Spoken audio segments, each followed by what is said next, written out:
शिव जी की जो आराधना है, शिव जी की जो पूजा है, शिव जी की जो पूजा का क्रम है, रुद्राभिषेक है, उनके शिवलिंग पर एक लोटा चढ़ाने का क्या महत्व है, वो मैं आज आपको बताना चाहती हूँ। क्योंकि शिव जो हैं वो भोले बाबा के रूप में जाने जाते हैं। नाग उनके चारों तरफ लिपटे रहते हैं। वो हमेशा अपने भभूत से लिपटे रहते हैं और उनका उनका जो पीताम्बरी वस्त्र है उससे लिपटे रहते हैं। उनके अंदर माया का कोई चक्कर नहीं है, वो सिर्फ अपनी अपनी सादगी से रहते हैं। जब शिव जी माता पार्वती को ब्याने गए थे, तो जब उन्होंने उनके माँ बाप ने उनको देखा तो कहने लगे, अरे माता पार्वती, तूने कैसा अपना पति को चुना है, ये तो पूरा का पूरा बागंबरी है, ये तो पूरा का पूरा अलग अलग रंगों से रंगा हुआ है। तो माता पार्वती कहने लगी कि मुझे तो इनके अंदर जो इनका भोलापन है, जो इनके अंदर इनकी जो तपस्या है, मुझे मैं इनकी तपस्या से, इनके अंदर के वैभव से मैं आकर्षित हुई हूँ और तभी मैं इनसे ब्याह कर रही हूँ। तो शिव और पार्वती जी का जो ब्याह हुआ था उसमें पार्वती जी ने बहुत हजारों तपस्या करी थी, तब जाकर शिव जी को वर के रूप में पाया था। तो शिव जी के साथ साथ हमें पार्वती जी को भी समझना बहुत ज़रूरी है, क्योंकि शिव की भक्ति, पार्वती जी की प्रेरणा से ही हमें शिव की भक्ति मिलती है। जैसे राधा जी कभी कृष्ण की अंधाग्नि नहीं बनी, लेकिन हमेशा कृष्ण की शक्ति बनकर रही। लेकिन पार्वती जी ने शिव जी से ब्याह किया और शादी करके वो शिव जी की अर्धांगिनी बनी, पत्नी के रूप में मानी जाती हैं। तो आज आज से सावन का जैसे महीना शुरू हो रहा है, तो हमें शिव जी का की आराधना कैसे करनी चाहिए, शिव जी की भक्ति हमें कैसे प्राप्त करनी चाहिए। तो शिव जी की भक्ति के लिए हमको अपने मन में, अपने हृदय में शिव का वास रखना चाहिए। शिवलिंग जो के ऊपर हम जो एक लोटा जल चढ़ाते हैं, उसके महत्व को समझना चाहिए, उसके रुद्राभिषेक को समझना चाहिए। इसके लिए हमें लिंग पुराण पढ़ना चाहिए। जब तक हम लिंग पुराण नहीं पढ़ेंगे, तब तक हम शिव जी की महत्ता को जान ही नहीं पाएंगे।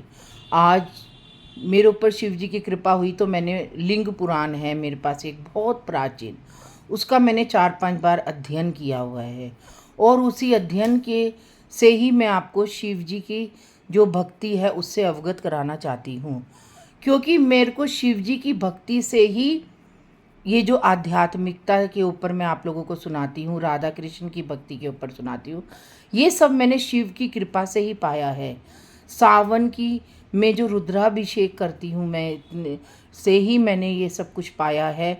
और शिव जी की आराधना से, शिव जी की तपस्या से, जागेश्वर धाम की तपस्या करने पर ही मैंने आध्यात्मिकता को पाया है। अन्यथा मुझे तो ये भी नहीं पता था कि रुद्राभिषेक कैसे होता है, शिव जी कौन है, पार्वती जी कौन है। क्योंकि शादी से पहले हम लोग पढ़ाई करते हैं तो हम अपने पढ़ाई में व्यस्त रहते हैं, अपने अध्ययन में व्यस्त रहते हैं। लेकिन जब हम बड़े होते हैं तो हमें अपने आप भगवान को अगर हमें भक्ति देनी होती है तो वो हमारा हाथ स्वयं पकड़ता है, हमें अपनी भक्ति के भावों से स्वयं हमें डालता है। क्योंकि मैं ऐसी पहले कोई ना भक्ति करती थी ना पूजा पाठ करती थी, लेकिन भगवान ने जब मेरा हाथ पकड़ा तो वो पकड़ता ही चला गया और मुझे पता भी नहीं चला कि कब भगवान ने मेरा हाथ पकड़ा और मैं कैसे उसके आध्यात्मिकता के अंदर जा पाई। क्योंकि शिव की का जो हम रुद्राभिषेक करते हैं तो उसका जो रुद्री का पाठ होता है 13 अध्याय का, वो उसका जो उच्चारण है वो शुद्ध तरीके से होना चाहिए।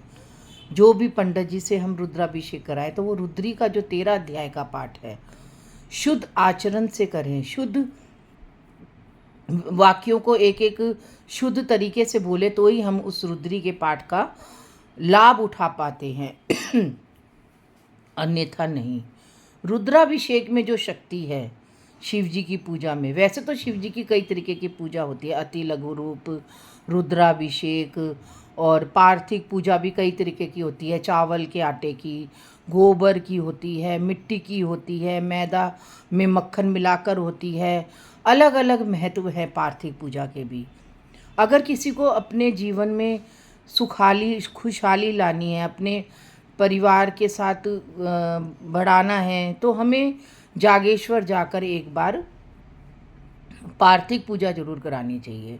कहते हैं कि पार्थिव पूजा जागेश्वर में कराने से हमें हजारों जन्मों की शिव जी का हमें सानिध्य प्राप्त होता है, उनकी आध्यात्मिकता से हम अवगत होते हैं।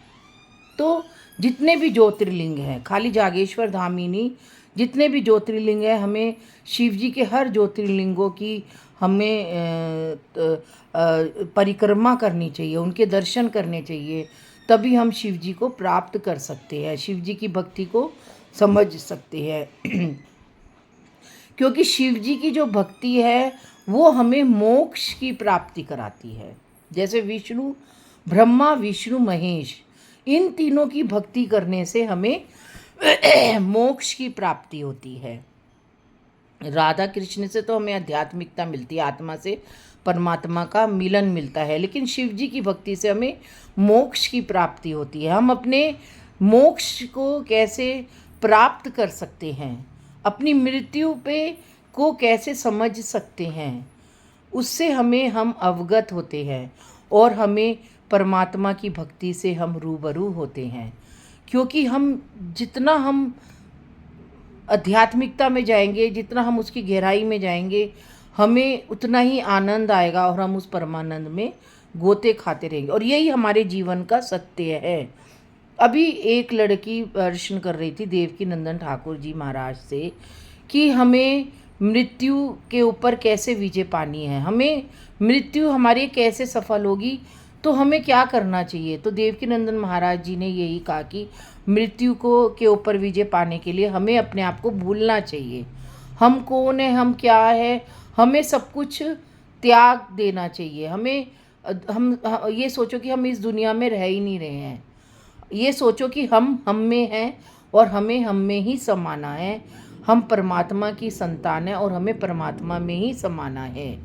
चाहे हम गृहस्थ आश्रम में रहे, चाहे हम शिष्य बन के रहे, चाहे हम अध्ययन करें, चाहे हम कुछ भी कार्य करें, हमें अपने आप को समझना है, अपने आप को अपने आप में ही प्राप्त करना है और हमारे अंदर झांकना है कि हमारे अंदर, हम अपने अंदर हृदय से, अपनी आत्मा से क्या क्या प्राप्त कर सकते हैं।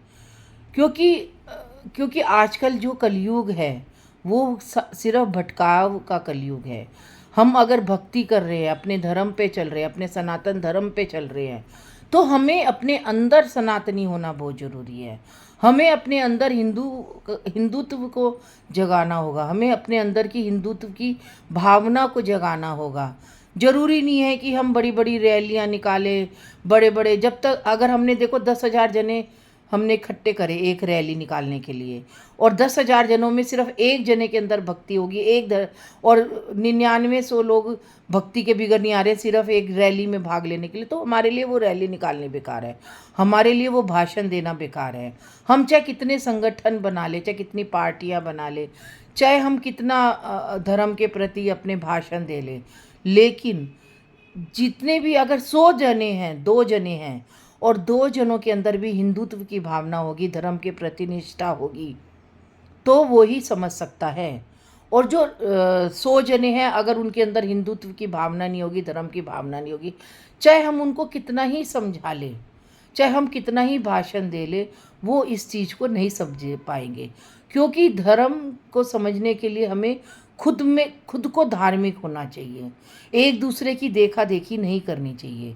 आजकल धर्म के नाम पर कितना हमारे हिंदू धर्म में व्यापार हो रहा है, चाहे वो कलाकार हो, चाहे वो कोई भी हो, लेकिन हमें अपने धर्म के प्रति निष्ठावान होना चाहिए, दयावान होना चाहिए, हमें अपने धर्म के प्रति समर्पित होना चाहिए, हमें अपने परमात्मा के चरणों में समर्पित होना चाहिए।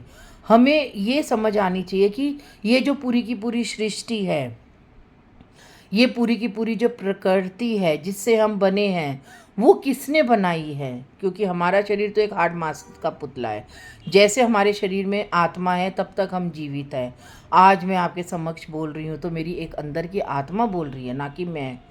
आत्मा है तो शरीर है, शरीर तो निश्वर है, नश्वर है।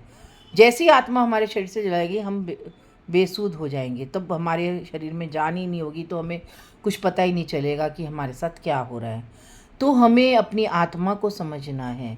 पहले मैं आत्मा को एक भूत समझती थी, नहीं, लेकिन जब तक मैं आध्यात्मिकता में गई हूँ तो आत्मा ही हमारे अंदर शुद्ध है। आत्मा एक पवित्र है। आत्मा कभी ना मरती है ना जीती है। आत्मा अपना घर बदलती है, अपने स्वरूप को बदलती है, शरीर बदलती है, ना कि शरीर बदल के आत्मा में जाता है। आत्मा को उसके कर्मों के अनुसार शरीर मिलता है। तो हमें उस परमात्मा को समझना है, उस धर्म को समझना है, अपने आप में धर्म को लाना है, अपने आप को धार्मिक होना है, तभी हम धर्म की राह पे चल पाएंगे, अन्यथा नहीं। और शिव की भक्ति हमें यही सिखाती है। क्योंकि आज मैं जो आपके सामने व्यक्त कर रही हूँ वो अपने 30 साल से, या अभी तक मैं रुद्राभिषेक करती आ रही हूँ 30-32 साल से, और उसी रुद्राभिषेक की अनुभूति से, उसी रुद्राभिषेक के, मैं इसको ना चमत्कार कहूँगी ना मैं इसको कोई अपना अभिमान कहूँगी कि मैंने किया। मैं एक कृपा मानूंगी, भगवान शिव की कृपा, माता पार्वती की कृपा मानूंगी, जो कि उन्होंने मेरे को इस लायक समझा।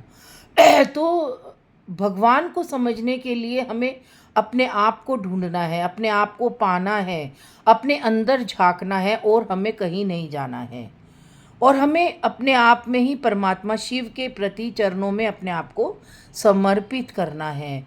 शिवलिंग मंदिरों में जाओ, शिवलिंग पे एक लोटा जल ही चढ़ाओगे या उसके दर्शन करोगे, या अपने घर में भी एक लोटा जल चढ़ाओगे शिव जी के नाम का, तो भी तुम्हें परमात्मा शिव की, भोले बाबा की कृपा मिलेगी।